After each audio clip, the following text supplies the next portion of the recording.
त्याचा कणखर काळा, त्याच्या हृदयात सुद्धा लाजाळूची संवेदना, त्याची पहाडाची छाती, त्याचे हृदय गुलाब, त्याच्या घामाच्या थेंबाळा हिरा मोत्याचा रुबाब, हिरा मोत्याचा रुबाब. माईबाईंची आई ती कशी तरी त्या दुःखाला सावरतात. माईबाईंची आई सावरल्यानंतर माईबाई स्वतःला सावरतात आणि पुन्हा वसमतला येतात, त्याच्या सासरी येतात आणि पुन्हा आपल्या संसाराकडे लक्ष देऊ लागतात. पुन्हा त्या जबाबदाऱ्या, पुन्हा त्याचं ते जबाबदारीचं काम, ते सहनशीलतेचं काम त्याचं ते चालू झालं होतं.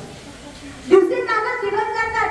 पुन्हा त्यांना एक दुसरी मुलगी जन्माला येते. त्या मुलीचं नाव ठेवण्यात आलं जसमाईसा. पण त्या जन्माला आल्या, परंतु आता वंशाला दिवा हवा होता. कारण पती अग्निदान देऊ शकत नाही, तिथे दिवाच लागतो. बाप गेल्यानंतर पती अग्निदान देऊ शकत नाही, त्यावेळेस तिथं दिवा लागतो. म्हणून आता एका गोंडस अशा मुलाची, गोंडस अशा बाळाची आता आतुरतेने ते दोघेही, तिचे घरचेही आतुरतेने वाट बघत होते. कालांतराने त्याचं तेही स्वप्न पूर्ण झालं. त्यांनाही एक पुत्र झाला आणि त्या पुत्राचं, त्या मुलाचं नाव ठेवण्यात आलं गोविंद. मी आधीच बोलली की जीवनामध्ये कशी चढ उतार येत असतात बघा. ज्या दिवशी गोविंद जन्माला आले त्याच दिवशी माईबाईंचे सासरे म्हणजे त्यांच्या पतीचे वडील सरतात.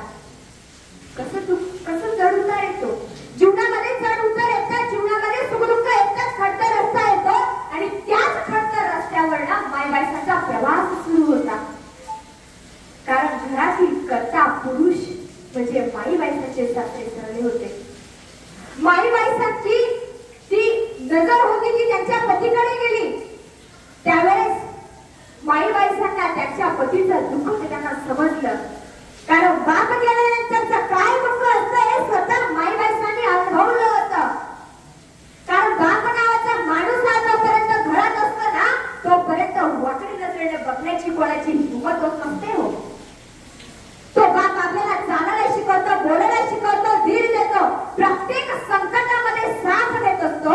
आणि तोच बाप ज्या वेळेस आपल्यातून निघून जातो ना, त्यावेळेस होणारं दुःख हे मात्र कोणाला सांगताही येत नाही आणि बोलताही येत नाही. हे स्वतः माईबाईंचा अनुभव होत होत्या.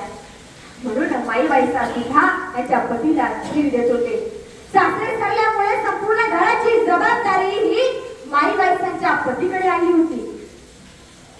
बाप नावाचं हा नाव आहे ना, बाप नारळासारखा कडक वाटतो हो आपल्याला, प्रत्येकाला नारळासारखा वाटतो. परंतु तो बाप आतून अगदी त्या खोबऱ्यासारख्या, त्या पाण्यासारखा मुलायम असतो, नरम असतो. फक्त समजून घ्यायला जरा तो अवघड वाटत असतो. बाप नावाची व्याख्या समजून घ्यायला अवघड वाटते, उमगायला जरा अवघड वाटत असतं. पुरामध्ये माया त्याच्या काळ्या मेघावाणी, दाखविना कधी कुणा डोळ्यातलं पाणी. झिजू झिजू संसाराचा गडा हाकला, ओठामध्ये हसू जरी कणा वाकला. घडीभर तू थांब जरा, ऐक त्याची धापड, लई अवघड हाय गया, उमगाया बापड, उमगाया बापड.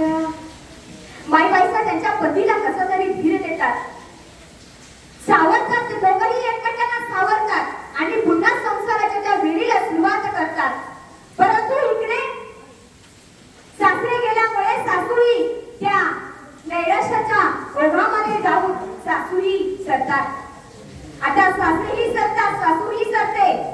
आता संपूर्ण घराची जबाबदारी ही मात्र दोघांकडे आली होती, पती पत्नीकडे. माईबाईंचा आणि त्यांच्या पतीकडे आली होती.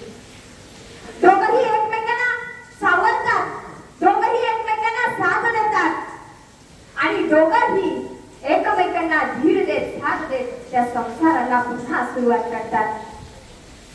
माईबाईचा फार समृद्ध नसल्या तरी त्या खाऊन पिऊन सुखी होत्या. त्यांना कसलीही कमी नव्हती. एका सोयीचं लग्न झालं, त्यानंतर जसमाई संगही लग्न झालं. परंतु आता मुलींची उणीव भरून काढण्यासाठी ते आता गोविंद त्यांच्या मुलाच्या लग्नाला तयारीला लागले होते. माईबाईसांचे पती वधूच्या शोधात होते, परंतु अचानक दिवस फिरतात. दुर्दैवाचा फेरा सुरू होतो. अहो, संसाराचा गाडा जर ओढायचा असेल ना, तिथे रथाचे दोनही चाके आवश्यक असतात. एक चाक जर डगमगलं तर दुसरंही चाक डगमगायला लागतं.